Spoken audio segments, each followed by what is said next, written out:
Buraxmayın qardaşlar, bu günlər həqiqətən çox əzəmətli bir günlərdir.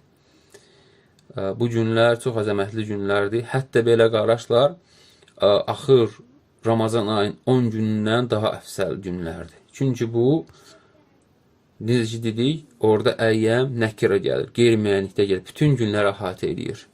Bütün günlərdən əfsəldir. Yəni qardaşlar, o axır 10 gündə Ramazanda çalışırlar, amma bu 10 günü buraxırlar, subhanallah. Bu da əlhəmdülillah bizim üzərimizə düşür ki, qardaşlar, öyrənək ki, nə biz qafil qalmayaq, nə də ki, bizim ətrafımız onlara çatdıraq Allah subhanahu ta'ala izni ilə. Yəni, qardaşlar, elə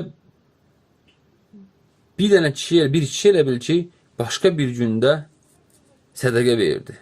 Hansısa bir gündə. Heç bir gündə deməyək, Ramazanda deyək.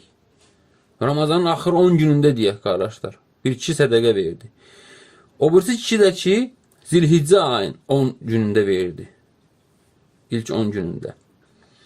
Yəni, qardaşlar, hansı daha əfsəl olur? Hansının əməli daha əfsəl olur? Bir sualı verək özümüzə. Sözsüz ki, qardaşlar, hansı ki, Zilhiccə ayında verdi? Deyirsiniz, necə qardaş elə? Bəli, qardaşım, bizim üçün əlhəmdülillah artıq tərəzi var.